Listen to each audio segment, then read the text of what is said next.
चराचर जगत में अपने आप को अवलोकित करने के लिए नित्य है, निरंतर तीव्र जिज्ञासा से संयुक्त होकर अपने आप को भगवत उपदेश के प्रति समर्पित करते जिज्ञासु वृत्ति।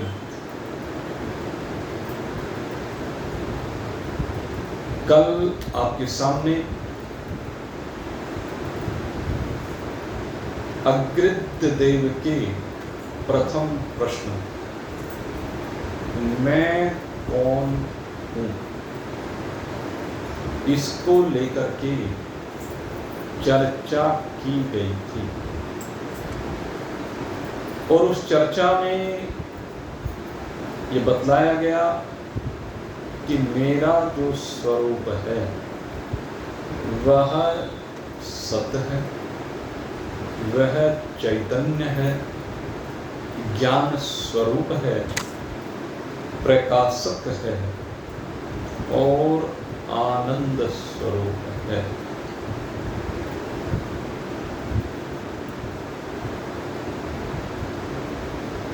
ये वास्तविक स्वरूप है।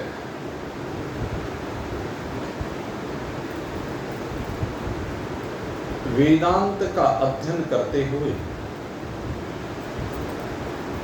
जब स्वरूप की बात की जाती है तो यहाँ पर स्वरूप और गुणों में अंतर किया जाता है। एक गुण होता है, एक स्वरूप होता है। गुण को पृथक किया जा सकता है, गुण को हटाया जा सकता है, क्योंकि गुण जो त्रिगुणात्मक है, सत्व कहिए, रजस कहिए और तामस कहिए, ये देहाधीन है। चाहे वह सूक्ष्म शरीर की बात हो, चाहे वह कारण शरीर की बात हो, और इनके कारण से चाहे वह देह में भासता हो, स्थूल देह। सतोगुण ज्ञान के रूप में भासता है, प्रकाश के रूप में भासता है। रजोगुण कर्म के रूप में भासता है। रजोगुण विभिन्न परोपकारी कर्मों के रूप में भी भास सकता है, क्रियाशीलता के रूप में भास सकता है। और तमोगुण विनाश के रूप में भासता है। सात्विक जो वृत्तियां हैं वो इस जीव को उत्थान की ओर लेकर जाती हैं। ये सात्विक वृत्तियां स्वरूप बोध में सहायक होती हैं। राजसी और तामसी वृत्तियां इसे पतन की ओर लेकर के जाती हैं। इसलिए सतोगुणी भाव को दृढ़ करने के लिए संसार में कहा जाता है। और धीरे धीरे सतोगुण जब अभ्यास में आ जाता है तो अभ्यास में आ जाने पर ये सतोगुण में ही लय को प्राप्त हो जाता है। और जिस क्षण सतोगुण में लय को प्राप्त होता है उसी समय ये अपनी निर्गुणता में विराजमान हो जाता है। और जब ये निर्गुणता में विराजमान होता है तब यह अपने स्वरूप में विराजमान होता है। अपना अस्तित्व सर्वत्र दृष्टिगोचर होता है। उस समय गुणात्मक दृष्टि नहीं होती, स्वरूपात्मक दृष्टि होती है। गुणात्मक दृष्टि अधूरेपन की प्रतीक है। गुणात्मक दृष्टि सदैव दोषों से संयुक्त है। गुणात्मक दृष्टि सदा ही फंसाने वाली है, लेकिन जब गुणों की सीमा से बाहर निकल जाता है तो स्वरूप स्थिति होती है, और स्वरूप स्थिति में अपना अस्तित्व अपने आप को अपने आप में अनुभूत होता है, अपनी चैतन्यता अपने आप को अपने आप में अनुभूत होती है, अपनी ज्ञान स्वरूपता अपने आप को अपने आप में अनुभूत होती है, अपनी प्रकाशकता कण कण में दृष्टिगोचर होती है, या कह लीजिए कण कण अपने आप में दृष्टिगोचर होता है। ये आनंद स्वरूपता अपने आप को अपनी ही आनंद स्वरूपता अनुभूत होती है। आनंद स्वरूप है, दया, क्षमा, धैर्य आदि ये गुण है जो कि महान पुरुषों में देखने में आते हैं। किसी भी जीव को देख करके द्रवित हो जाना और द्रवित होने के बाद उसकी सहायता करने के लिए तत्पर होना, ये दया। कैसी भी प्रतिकूल परिस्थिति आ जाए, प्रत्येक प्रतिकूल परिस्थिति के आने पर उस परिस्थिति को अपनी न मानना। ये परिस्थिति मैं नहीं हूं, ये परिस्थिति मेरी नहीं है, ये शरीर की है, सो शरीर इसको सहन करेगा। मैं शरीर से अलग हूं, शरीर भिन्न है और ये परिस्थितियां भिन्न है। और जो साहस के साथ इनका सामना करता है तो वह धैर्य गुण वाला होता है, संतोषी हो जाता है। और जो ये मानता है कि ये सारा परिस्थितियां मेरे में कल्पित हैं, मुझी में भास रही हैं, वो अपनी स्वरूप स्थिति में विराजमानता को प्राप्त करता है। स्वरूप स्थिति को कभी बदला नहीं जा सकता, आपके अस्तित्व को कभी बदला नहीं जा सकता। बदलने वाली अवस्थाएं हैं, आपका स्वरूप वो अपरिवर्तनशील है। आप चिंतन करें, क्योंकि उदाहरण जब दिया जाता है तो देही का दिया जाएगा, जगत का दिया जाएगा, जगत के पदार्थों का दिया जाएगा। तो शरीर के उदाहरण को लेकर के देखिए, परिवर्तनशील शरीर है, शरीर में सत विकार भाषित होते हैं, और न केवल शरीर में भाषित होते हैं अपितु चराचर जगत में ये सत विकार भाषित होते हैं। सबसे पहले जन्म का भाषित होना, जन्म के बाद अस्तिपना, अस्तित्व का भाषित होना, फिर विपरिणाम को प्राप्त होना, फिर स्थिरता सी प्रतीत होना, फिर अक्षता को प्राप्त होना, और फिर विनिष्ट हो जाना। ये 6 धर्म किसके हैं? देह के हैं। लेकिन इन 6 धर्मों के साथ अब चिंतन करके देखें आप, तो इन 6 धर्मों में जब शरीर विराजमान है, 6 धर्मों से जब शरीर संयुक्त होता है, उस समय आप सदा एक जैसे रहते हैं। आप जन्म के समय भी वही हैं और मरण के समय भी वही हैं। आप प्रकटता के समय भी वही हैं, आप बढ़ने के समय भी वही हैं, घटने के समय भी वही हैं, स्थिरता के समय भी वही हैं। शरीर का बदलाव है। देहिनो अस्मिन् यथा देहे कौमारं यौवनं। ये देह की विभिन्न अवस्थाएं हैं जो प्रतीत होती हैं। देह के कर्म प्रतीत होते हैं, और देह में जब कर्म होते हैं तो कर्ता कहलाता है, और जब कर्मों का फल आता है तो भोक्ता कहलाता है। लेकिन ये कर्ता और भोक्ता दोनों शरीर से संबंध रखते हैं, कारण शरीर में प्रतिबिंबित जो चैतन्य चिदाभास रूप से है, ये धर्म उसके हैं। आप इन सब धर्मों से विलग शुद्ध सच्चिदानंद घन ब्रह्म हैं। आप में न घटना है, न बढ़ना है, न जन्मना है, न मरना है। आप सदा एक रस हैं। ये एक रसता ही आपका स्वरूप है। ये निर्विकारिता ही आपका स्वरूप है। जहां विकार है वो आप नहीं है। जहां विकार भाषित हो रहा है वो एक सपना है, वो एक कल्पना है, वो मिथ्या है।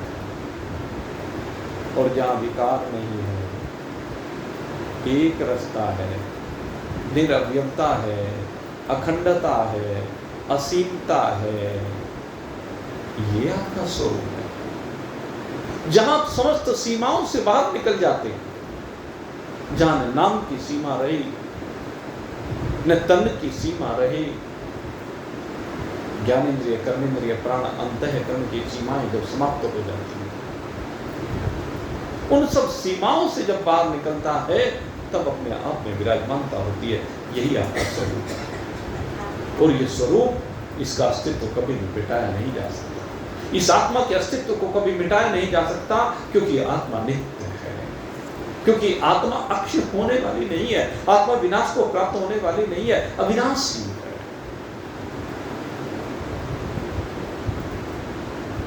आत्मा किसी भी प्रकार से घटाई बढ़ाई नहीं जा सकती। समुद्र के जल को घटाया बढ़ाया जा सकता है,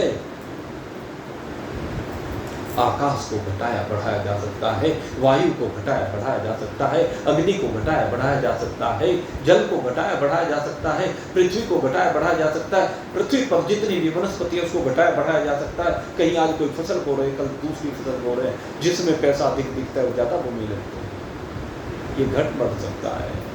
यहाँ पर मनुष्य की संख्या को घटाया बढ़ाया जा सकता है, पशु पक्षी कीट पतंग की संख्या को घटाया बढ़ाया जा सकता है, लेकिन इस आत्मा को घटाया बढ़ाया नहीं जा सकता, क्योंकि ये आत्मा न घटने वाला है न बढ़ने वाला है, सदा एक जैसा रहने वाला है।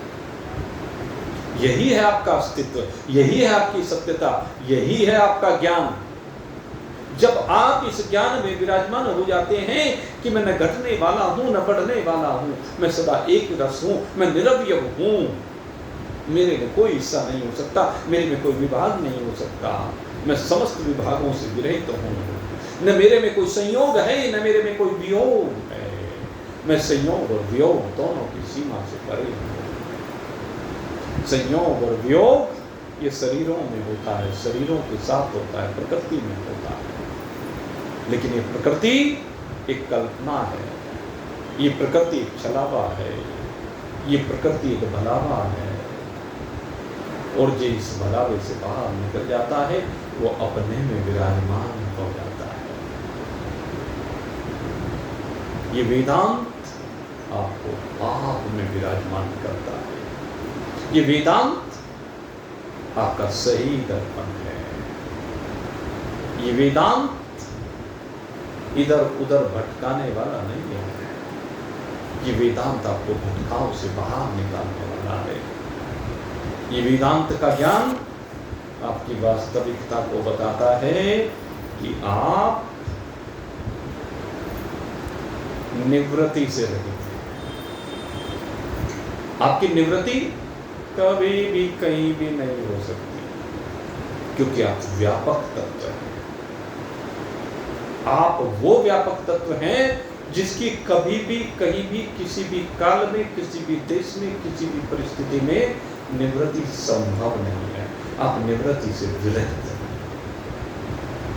निवृत्ति माया की होती है, परमात्मा की नहीं होती है। और आप शुद्ध सच्चिदानंद ब्रह्म से भिन्न कुछ भी नहीं है। लेकिन ध्यान रखना, ईश्वरत्व और ब्रह्मत्व को एक मत कर लेना। ईश्वर के साथ किसी की भी एकता नहीं हो सकती है। एकता जब होती है तो जीवत्व और ईश्वरत्व को हटा करके इस आत्मा की होती है, इस परमात्मा की होती है। और जीव भाव और ईश्वरीय भाव ये दोनों निवृत्त हो जाएगा। जीवत्व, जगतत्व और ईश्वरत्व तीनों ही निवृत्त हो जाने वाले हैं। जो न निवृत्त होने वाला है वो आत्मा है, वो परमात्मा है। ये आत्मा और परमात्मा तो भिन्न वस्तु नहीं है, दोनों एक ही है, इसलिए सत्य है जो कभी भी किसी के द्वारा भी निवृत्त ना किया जा सके, किसी भी प्रकार से जिसको हटाया ना जा सके, वही सत्य है। तो ये सत्य स्वरूपता है। और जो कभी जड़ता को प्राप्त होता है, जो कभी जड़ता को प्राप्त होता नहीं, सदा चैतन्य रहता है, जिसमें न दिन होता है, न रात होता है, न अंधकार होता है, न प्रकाश होता है, वो चैतन्य का, वो प्रकाशता, वो ज्योतिर्मय हो, ये आपका स्वरूप है। इसको ज्ञान स्वरूप कहा है। जो सब कुछ को जानता है और किस रूप में जानता है? प्रज्ञानम ब्रह्म। ऋग्वेद ने कहा प्रज्ञानम ब्रह्म। प्रज्ञानम ब्रह्म यानी प्रकृष्ट ज्ञान, शोधित ज्ञान, यथार्थ ज्ञान, वास्तविक ज्ञान। और वो ज्ञान है क्या? ज्ञान ये है कि सब कुछ एक ब्रह्म है। यह है ज्ञान, कोई छलावा नहीं, इधर उधर कोई आरोप नहीं, केवल एक ज्ञान कि सब कुछ एक ब्रह्म है, ब्रह्म से भिन्न कुछ नहीं। जो ये प्रतीति है, ये ब्रह्म में मिथ्या प्रतीति है, स्वप्न की। जैसे स्वप्न प्रतीत होता है, ऐसे ये प्रतीत होता है। महाराज जनक ने भी तो स्वप्न ही देखा था। महाराज जनक ने स्वप्न देखा था और स्वप्न में अपने को भिखारी देखा, अपने को भूखा देखा, अतृप्त देखा। और जब स्वप्न टूटा तो अपने को राजा देखा, तृप्त देखा, अभी अभी खा पी के सोया, ये देखा। एक बार अपने को भिखारी देखा, दूसरी बार अपने को राजा को देखा, एक बार अपने में भूख देखी, दूसरी बार अपने में तृप्ति देखी। समझ नहीं पाया सत्य क्या। ज्ञानियों की सभा में बैठा याज्ञवल्क्य जी और अष्टावक्र जी, इन दो महापुरुषों से ज्ञान प्राप्त किया जनक जी। और अष्टावक्र गीता, महर्षि अष्टावक्र जी हुए जिन्होंने महाराज जनक को दिव्य ज्ञान प्रदान किया। सबसे पहला प्रमाण अपनी देह के रूप में दिया। उनकी देह वक्राकार है, टेढ़ी मेढ़ी है। अष्टावक्र जी की देह टूडी मुड़ी है, जैसे पोलियो का मरीज होता है ना, उसका शरीर थोड़ा मुड़ा होता है, कहीं से इधर निकल गया, कहीं से इधर निकल गया। ऐसे ही अष्टावक्र जी है। या कह लीजिए कि हमारे पुराणों में अगर शरीर रूप से दिखे तो शायद वो पोलियो के मरीज रहे हों। और जब उनको देख करके एक राजा मुस्कुराया, उनकी चाल को देख करके मुस्कुराया, तो उसे दृष्टि प्रदान कर दी। कहते देह को देख रहा है, चमड़ी को देख रहा है, चर्मकार कहीं का, चर्मकार कहीं का चमड़ी को देखता। अरे कुम्हार ने मिट्टी के खिलौने बनाए,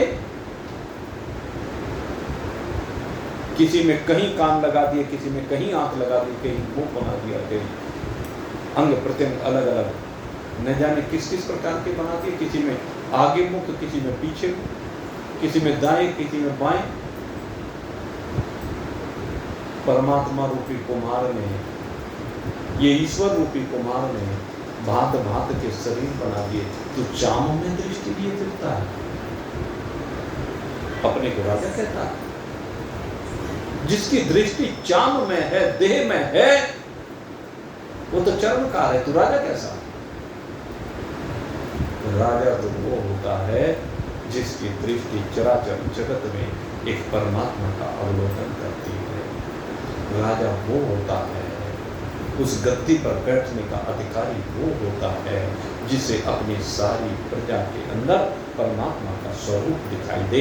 जब उसे परमात्मा का स्वरूप दिखाई देता है तभी वो पोषण कर सकता है, वो पालन कर सकता है। वह पालक और पोषक तभी हो सकता है जब चराचर जगत में परमात्मा को देख।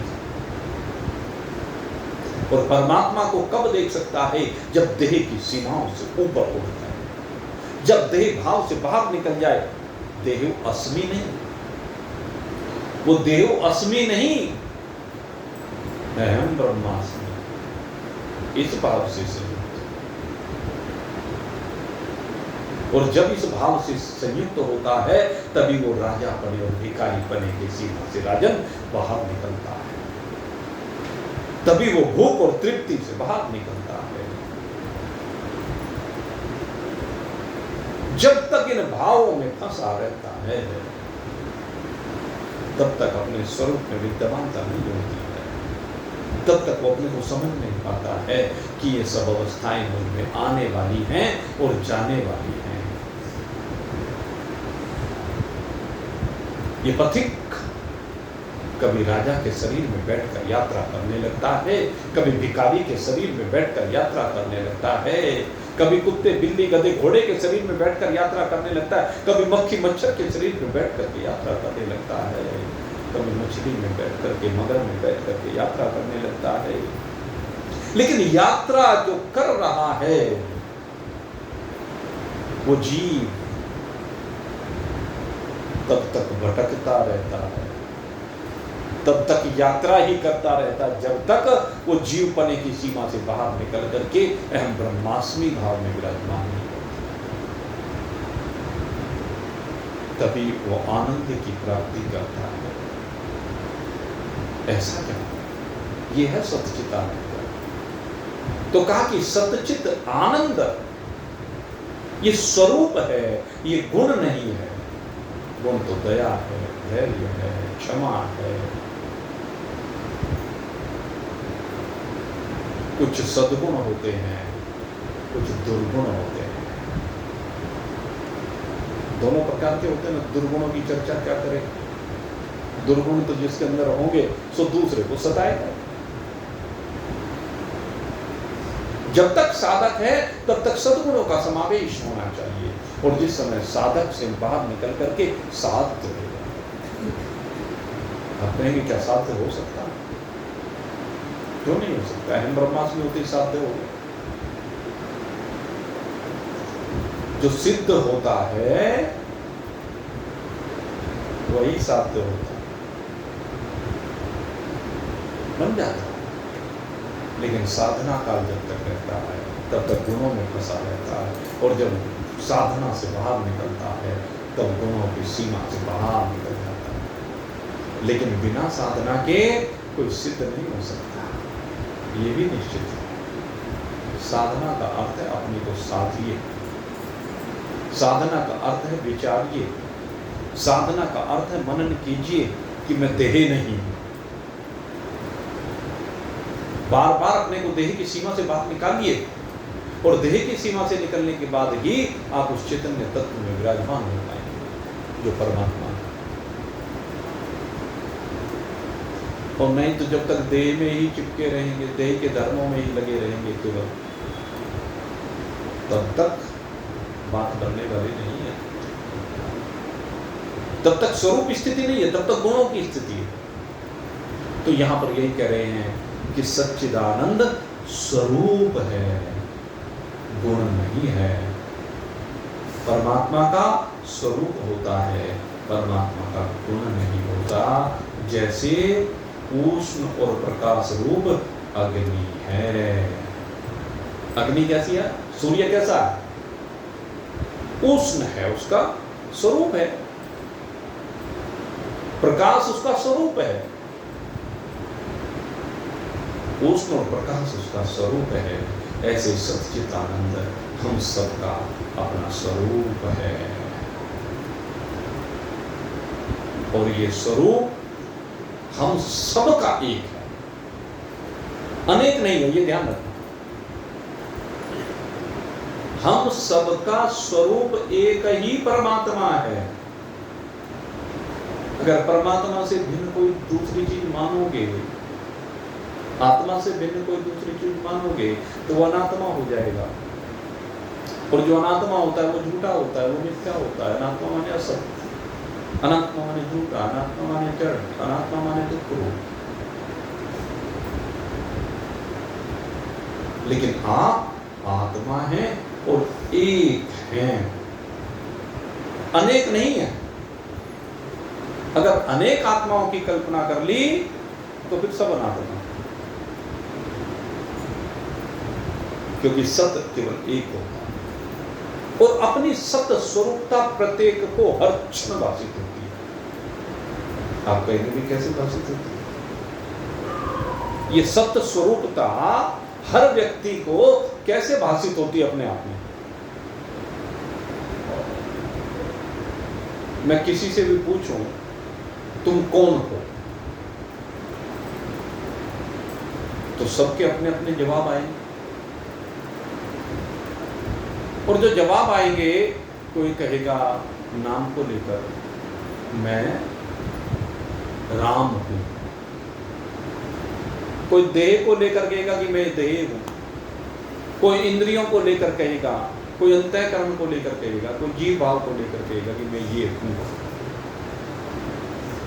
मैं फलाना हूं। तो इसके अंदर कौन बोल रहा है? सब में एक तो मैं बोल रहा है, मैं कॉमन पदार्थ, मैं देव हूं, मैं राम हूं, मैं श्याम हूं, मैं घनश्याम हूं। तो बीच में जो ले रहा है ये बदल रहा है, बीच वाला बदल रहा है, मैं और हूं। अंत में क्या? हूं।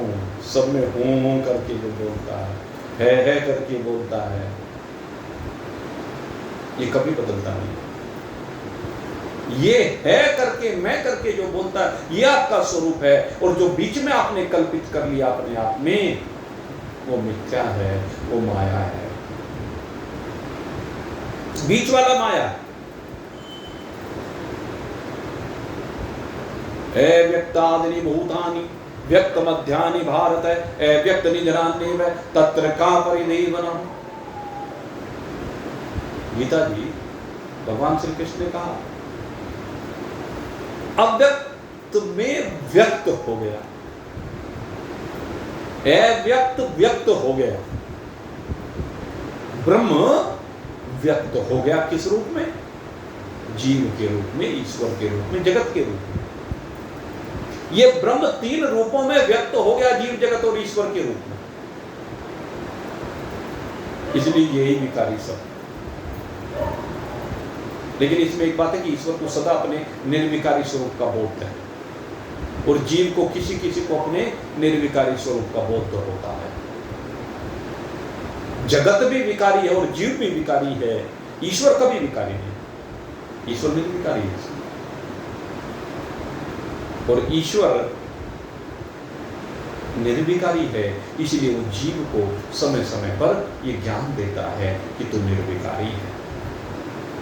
तेरे में जीवत्व विकारी है, मेरे में ये ईश्वरत्व विकारी है, लेकिन हम दोनों में एक निर्विकार तत्व है। मैं ईश्वर हूं, तू जीव है। ये है पना निर्विकारी है, ये मैं पना ये निर्विकारी है। यही सत्य है, यही चित्त है, यही आनंद है, और इसमें भासने वाला स्वपन मात्र है। जो इसमें भासे सो स्वपन। ये भासने वाला रोज बदलता, दोनों एक साथ मिले हुए। इस भासने वाले को परिवर्तित करना, इस भासने वाले को साधना है। इस भासने वाले की सीमा से बाहर निकलना है, जो कह रहा है कि मैं धर्मदास हूँ, रामदास हूँ, उस धर्मदास रामदास को ब्रह्म बना देना है।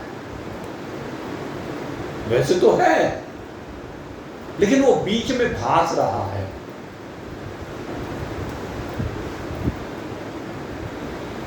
अव्यक्त से व्यक्त होने के बाद भास रहा है, और जब व्यक्त होना बंद हो जाता है, फिर से अव्यक्त हो जाता है, तो भासना बंद। बीच बीच में भाषा, अव्यक्त में शरीर भासने लगे, जन्म हो गया, जिस समय भाषा वही जन्म, और जब भाषना बंद हो गया वही मरण। तो जन्म और मरण के बीच की जो ये अवधि है, ये भासना है। इसी अवधि में तो शरीर भास रहे हैं, इसी अवधि में तो सारे षड्यंत्र हो रहे हैं, इसी अवधि में तो सारे विकार इस जीव के अंदर आते हैं, इसी अवधि में तो ये स्वार्थी हो जाता है। और इसी अवधि में ये जो बीच की अवधि है, इसी अवधि में ये साधक हो जाता है, इसी अवधि में सिद्ध हो जाता है, और इसी अवधि में ये ब्रह्म हो। और वास्तव में ब्रह्म होता नहीं, ब्रह्म तो है तो अव्यक्ति ही, अव्यक्ति ही बीच में व्यक्त हो गया। अव्यक्त से व्यक्त हुआ और व्यक्त से फिर अव्यक्त, यही अनुभव करना है। जिस समय देह की सीमा से बाहर निकलेंगे, जरा कभी बैठकर देखो तो सही, जरा इस दिल के तार को अपने से जोड़कर देखो तो सही, जरा उस चैतन्यता का अनुभव करके देखो तो सही। लेकिन देखोगे तो तब जब ये संकल्प आपका पिंड छोड़े। अजी सारी रात स्वप्न देखता रहता हूं, उसका कारण है कि संसार में इतना चिपकाव हो गया है, इस संसार में ऐसे सारे दिन रमे बसे रहते हैं, वो स्वप्न में फिर उसी में बसते रहते, स्वप्न में भी उससे बाहर नहीं निकल पाते, इसलिए नींद नहीं आती। इसलिए जब सुबह उठते हैं तो सर भारी भारी होता है। इन संकल्पों के बोझ को कम कीजिए, इस मन के बोझ को हटाइए, इस मन के आवरण को हटाइए, नहीं तो ये संसार की माया मां ठगनी है, मां ठगनी। न जाने कितने रूपों में ठगती है, इसके रूप अनंत हैं, माया के रूप न जाने कितने हैं, अनादि है भाई। लेकिन एक सबसे बड़ी बात है, भले ही अनादि हो, लेकिन ज्ञान हो जाने पर शांत हो जाने वाली। इसलिए इस माया को समझिए और पकड़िए इसे, और पकड़ करके बैठा दो। नहीं तो भाई ठगने के लिए तैयार बैठे, ठग ही रही है सब। किस किस रूप में? माया महाठगनी हम जानी, माया महाठगनी हम जानी, त्रिगुण पासे, त्रिगुण पासे लिए कर डोले, त्रिगुण पासे लिए कर डोले, बोले मधुरी वाणी, बोले मधुरी वाणी, माया महठगनी हम जानी।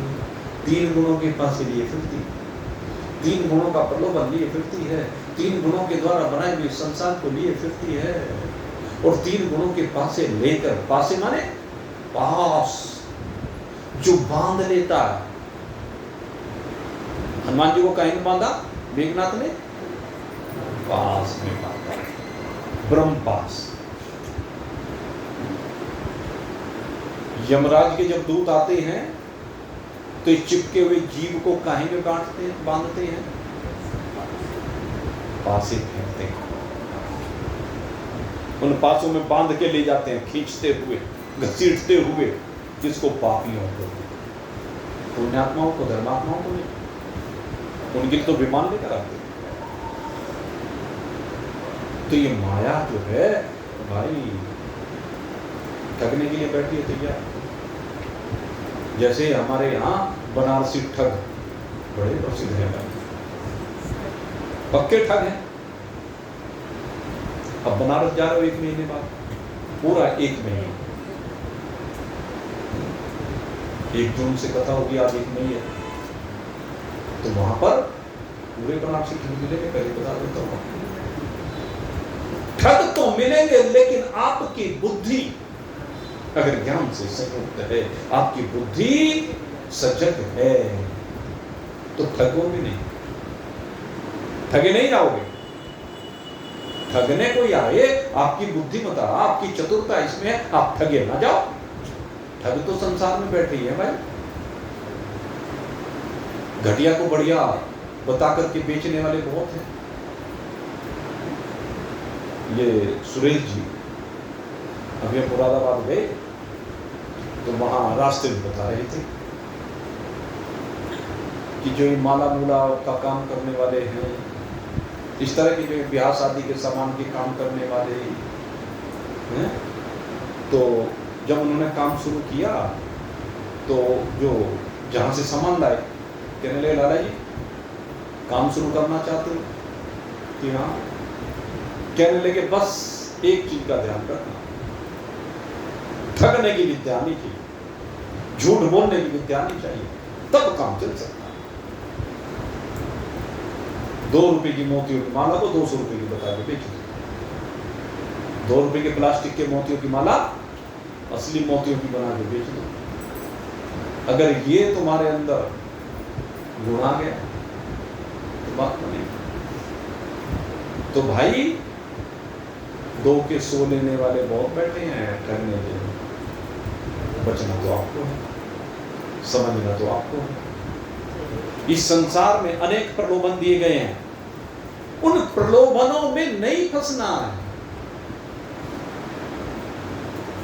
वो जो अवधूत दत्तात्रेय जी ने गुरु बनाया, कबूतर कबूतरी रोज अपने बच्चों को पढ़ाते, भेड़िया आएगा, दाना डालेगा, जाल बिछाएगा, तुम्हें नहीं चुगना है, तुम्हें नहीं फंसना है, तुम्हारे लिए दाना हम लेकर आ रहे हैं।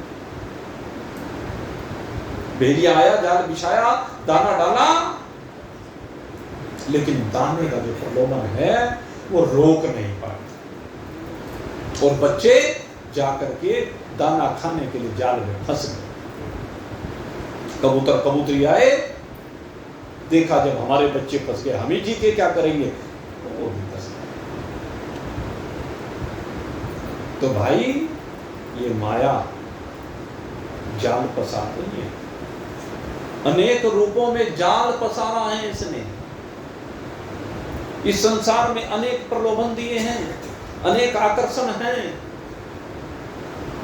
और उनमें कौन कहां फंस जाए पता नहीं। शब्द में, स्पर्श में, रूप में, रस में, गंध में, तो भरोसा है क्या? श्रृंगी की मृंगी कर डाली, श्रृंगी ऋषि तक फंस गए।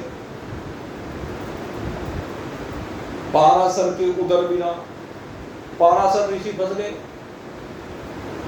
जो दिन को रात बना दे, इतने बड़े तपस्वी, वो नहीं बचे। विश्वामित्र जी जो राज ऋषि, ब्रह्म ऋषि बनने के लिए साधनाएं कर रहे हैं, वो फंस गए। और किस किस की बात करें, शंकर भगवान और ब्रह्मा जी का, और की तो क्या बात करें। ऐसे तो एक भगवान नारायण ही हैं जिनके अधीन माया रहती, क्योंकि वो उनकी चरणों की दासी है, और वो इस माया से सबको फंसाते हैं, या उनकी माया ही सबको फंसाती है, उनकी माया फंसाती है, वो तो बाहर निकालते हैं। आप देख लो, जितना भी ज्ञान दिया है वो भगवान नारायण ने दिया, और कौन सा ज्ञान दिया? माया से बाहर निकालने, जैसे भगवान कभी नहीं फंसाते। फंसाती माया है, भगवान उस माया के बंधन से बाहर निकालते। तो इस माया के बंधन से बाहर निकलो, इसके प्रलोभनों में मत फंसो। कि सबके कमला बन बैठी, केशव के कमला बन बैठी, शिव के भई भवानी, माया महठगनी हम जान, माया महठगनी हम जान। केशव के कमला बन के बैठ गई लक्ष्मी जी, सबको चाहते हैं लक्ष्मी जी मुझे मिल जाए, मुझे मिल जाए, मुझे मिल जाए। शिव के भवानी बन के बैठ गई, जा जाके अरदास लगाए, मत्था टेके, हे देवी मैया ये कर दे, ये कर दे, फलानी चीज दे दे, फलानी चीज दे दे। सारी रात जागरण में मांगते रहते हैं भिखारी के, भिखारी मांगने के अलावा कुछ करते हैं क्या? मां मुरादे पूरी कर दे, हलवा बांटो, रिश्वत दे रहे। अरे उसके पास हलवे की कमी है क्या? मुरादे पूरी करने की बात क्यों करते हो? उसे तुम्हारी इच्छा का पता नहीं है क्या? गुणानुवाद करना है तो गुणानुवाद करो, ये भिखारी क्यों बन के जाते हो? उसके दरवाजे पे भिखारी बनने की आवश्यकता नहीं। वेदांत ये कहते हैं, माया महठगनी हम जानी, पंडा के मूरत बन बैठी, पंडा के मूरत बन बैठी, और तीरथ में भई पानी, माया महठगनी हम जान। अपन लोग तो मैं क्या कहूँ भाई, मूर्तियों के आगे खड़े हो जाते हैं। महज दर्शन जब होंगे, जब भेंट चढ़ेगी, देखा ना आपने जगन्नाथ जी, ये खेल है माया का। और तीर्थ में भाई ये पानी, पानी तीर्थों में पूजा जाता है। गंगा जी पता नहीं कहां कहां बह रही है, लेकिन पूजी कहां जाती है? हरिद्वार में, काशी जी में, प्रयाग में। जहां यूं ही बह रही है, कुछ जाता नहीं है, वहां भी पूजी जाती है क्या? जहां किसान जाते हैं, किसानों के खेतों के पासों से जा रहे, कौन पूज रहा है उसको? पूजते हैं वहां। बिहार में जाके देखो कहीं पूजी जाती है क्या?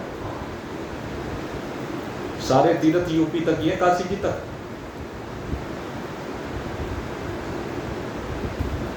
उसके बाद तो जरासंध की नगरी आ जाती है। जरासंध असुर है, असुरों की नगरी में। अब वहां असुरों में कुछ देव पहुंच जाए तो पूज ले भले, नहीं तो आगे बिहार बंगाल सारे असुर ही असुर, असुर ही असुर। जहां देखो असुरों का साम्राज्य था जरासंध, असुरों का अधिपति था। कहता मैं किसी की पूजा पाठ नहीं करूंगा, मुझे पूजो, मैं भगवान। असुरों की मानसिकता होती। तो खैर ये तो भिन्न भिन्न रूप हैं। कहीं हम पानी के रूप में माया को पूजते हैं, कहीं लक्ष्मी के रूप में, कहीं भवानी के रूप में, कहीं पंडितों के रूप में। और काहू के बनी ये असरफी, काहू के बनी ये असरफी, और काहू के कोढ़ी कानी, माया महठगनी हम जानी। जितना भी तुम्हारा धन है, धन के जितने भी रूप हैं, वो सब ये असरफी यही है। इसके पीछे सब आदमी मारे मारे फिरते हैं। भाई इसके बिना ग्रस्त जीवन चल नहीं सकता, और ग्रस्त का संन्यास भी नहीं चल सकता। हकीकत तो ये है, क्योंकि अगर यदि सन्यासियों का जीवन भी चल रहा है, जिन्होंने सब कुछ छोड़ा हुआ है, उनका भी जीवन चल रहा है, तो वो चल तो पैसे से ही रहा, लेकिन पैसा कितना? बात ये, तृप्ति कहाँ, संतुष्टि कहाँ, ये चिंतन करने का विषय है। संतुष्टि कहाँ पर, और अगर संतुष्टि नहीं तो भाई धक्के खाते फिरते रहे। कितने धक्के खा लो, कितने जीवन को परेशान कर लो, ये तो माया है, परेशान करने के लिए आती है। एक जगह पर आकर के संतुष्ट हो जाना चाहिए, अन्यथा भटकते रहेंगे। जीवन इसके लिए नहीं मिला है, जीवन इसके लिए भी है मनुष्य शरीर, लेकिन केवल इसके लिए नहीं है। इसके बिना, क्योंकि पेट की पूर्ति तो करनी है, इसलिए कर्म तो होगा, लेकिन एक बात का ध्यान रखें, कर्म शरीर के लिए है, मुझ आत्मा के लिए। ये कर्म मैं नहीं हूं, कर्म मेरे नहीं है, मैं इन कर्मों से विलग सच्चिदानंद घन ब्रह्म हूं। कर्म का संबंध शरीर के साथ है और उसके भोग का संबंध भी शरीर के साथ है। मेरा कर्म के भोग से और कर्म से कोई संबंध नहीं है, मैं इनकी सीमाओं से परे। ये है ज्ञान। हर जगह पर आपको बारंबार यही विश्लेषण करना, ये मैं नहीं, ये मेरा नहीं, ये मैं और मेरे का जो भाव है, इसके ऊपर वो चिंतन करने की आवश्यकता है। ये मैं नहीं, ये मेरा नहीं। ज्ञान के लिए 4 बात बता देता हूं, सिर्फ 4 शब्द देता हूं, और 4 शब्दों को ग्रहण कर लो, उसी दिन आत्मज्ञान हो जाएगा। प्रैक्टिकल करके देख लो। जो भी कुछ दिखे ये मैं नहीं, जो भी कुछ दिखे ये मेरा नहीं। पहला भाव, ये मैं नहीं, ये मेरा नहीं, फिर किसका? ये शरीर का। शरीर मैं नहीं, शरीर मेरा नहीं। इसका संबंध शरीर से है, मुझसे नहीं है, तो 2 चीजें तो ये हो गई। और दूसरी बात कल भी आपको बताई थी, मैं ब्रह्म तू ब्रह्म, अहम ब्रह्मास्मि तत्त्वमसि। गुरु ने कहा तू ब्रह्म है, शिष्य ने कहा हाँ मैं ब्रह्म, लेकिन कहा कि मैं और तू ही ब्रह्म नहीं, सब कुछ ब्रह्म है, सर्व खलविदं ब्रह्म, यही ज्ञान है। मैं नहीं और मेरा नहीं के बाद हूं क्या? ब्रह्म। मैं देह नहीं, मैं धन नहीं, मैं इंद्रियां नहीं, मैं प्राण नहीं, मैं अंतःकरण नहीं, मैं चिदाभास नहीं, मैं ये प्रकृति के 3 गुण नहीं, मैं शुद्ध सच्चिदानंद घन ब्रह्म हूं। ये पता है, ये आपका निश्चय होना चाहिए, यही ज्ञान है। बारंबार इसको चिंतन कीजिए। और मैं बार बार कहता हूं, अभी आपको हिसाब लगवाया था, इस शरीर का अब ज्यादा समय नहीं। अपनी अपनी आयु के बारे में चिंतन करके देखें, अब तक की आयु कैसे स्वप्न की भांति निवृत्त हो चुकी है और आगे भी स्वप्न की तरह चली जाए।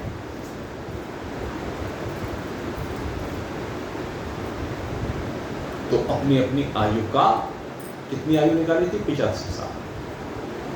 विश्लेषण कर लो, 85 साल, बस इतनी रह गई। एक आध अपवाद है, कोई 27, और मैं कहूं कितनी भी हो, जिस दिन आपको ये ज्ञान हो गया कि हम ब्रह्मास्मि, उसी दिन ये आयु सब ढल जाएगी, सब लय हो जाएगी। फिर आपकी आयु अनंत है, असीम है। आयु तो शरीर की कल्पना है, और शरीर आप है नहीं, आप तो आत्मा है, तो आत्मा तो अनंत है। आत्मा किसी काल से बंधी हुई नहीं है। आप अपने को 100 वर्ष में कैद कर रहे हो? अरे लाखों करोड़ों अरबों खरबों वर्ष, ये भी सब आप में कल्पित है। आप इससे भी व्यापक हैं, इससे भी अधिक। और कितने, कहते ये कितने भी कहना नहीं बन सकता, कहीं भी कहना नहीं बनता। अनंत में कितना कहना बन सकता? आपकी आयु अनंत है, आपका प्रसाद अनंत है, असीम है। तो उसमें आप विराजमान हो। यही आपकी सच्चिदानंद स्वरूपता है। ये जो सच्चिदानंद स्वरूपता है, समष्टि और व्यष्टि, इस भेद को मिटा दीजिए। शरीर के साथ व्यष्टि जुड़ा हुआ है, और जब शरीर की सीमा से बाहर निकलेंगे तो आप समष्टि हो गए, और जिस समय समष्टि हो गए उसमें सब कुछ आप हो गए, सभी कुछ आपसे भिन्न फिर कुछ रहता नहीं है। तो जरा भेद को मिटाइए, भेद दृष्टि को हटाइए, अनेकता की दृष्टि को हटाइए, एकता में आकर के विराजमान होइए। ये एकता ही आपका स्वरूप है, ये एक ही आपका स्वरूप है। अनेकता मिथ्या है, एकता सत्य है। आप शुद्ध सच्चिदानंद घन ब्रह्म हैं, इससे विलग और कुछ नहीं। तो कल्पनाओं की सीमा से बाहर निकलिए और यथार्थता में आइए। यथार्थता में ही आनंद है। यथार्थता यही आपकी वास्तविकता है। अस्तित्व कहिए, प्रकाशकता कहिए, ज्ञान स्वरूपता कहिए, आनंद स्वरूपता कहिए, अनंतता कहिए, असीमता कहिए, अपारता कहिए, अखंडता कहिए, निरवयवता कहिए, निराकारता कहिए, निर्गुणता कहिए, दृष्टत्व कहिए, साक्षित्व कहिए, केवल्य कहिए, एक कहिए, सच्चिदानंद घन कहिए। यही है आपका स्वरूप। ये जितने भी विशेषण हैं, ये सब आपके स्वरूप को समझाने के लिए हैं, अन्यथा आप सब विशेषणों से परे हैं। आप कालातीत हैं, आप देशातीत हैं, काल से परे, देश से परे। जितना भी समय है वो सब आप में कल्पित है।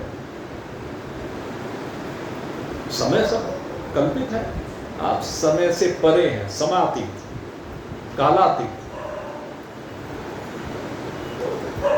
ये काल तो आते रहते हैं और जाते रहते हैं, आपके सामने हाजिरी बजा कर। भविष्य काल वर्तमान बनकर के आपके सामने हाजिरी लगाता है और भूत बन के चला जाता है। रोज यही तो हो रहा है। भविष्य काल, जिसे आप भविष्य कह रहे हैं, वो रोज लाइन में खड़ा है। भविष्य काल कतार में खड़ा है, भविष्य कतार में खड़ा है। भविष्य के कर्म कतार लगा करके खड़े हैं, भविष्य में आने वाले फल, और एक एक करके आते जा रहे हैं, आपके सामने हाजिरी बजाते जा रहे हैं, आपको सलाम कर करके निकलते जा रहे हैं, भूत बन जाते हैं। कितना भविष्य वर्तमान से भूत में परिवर्तित हो गया, ये कन्वर्जन है। कितने कर्म आपके सामने हाजिरी लगा करके चले गए, कितने कर्मों के भोग आपको भोग दे करके चले गए, लेकिन न आप कर्म हैं, न कर्म के कर्ता है, न उन भोग के भोगता है। आप कर्म के करने वाले भी नहीं और भोगने वाले भी नहीं, आप कर्ता और भोक्ता बने से बाहर निकल करके इन सब से अतीत है। शुद्ध सच्चिदानंद ब्रह्म। अपनी इस वास्तविकता को अनुभव कीजिए, और जैसे ये अनुभूति होगी, सिवाय आनंद के कुछ शेष नहीं रहेगा। सब कुछ आपका आप में हृदय को प्राप्त हो जाएगा। आपके लिए बहुत बहुत शुभकामना करते हुए अब यहीं पर आज के सत्संग को विश्राम दे रहे हैं। बोलिए सच्चिदानंद भगवान की। मोर मुकुरवन उमापति पवन सुत हनुमान। बोलो भाई, बोलो भाई, जय जय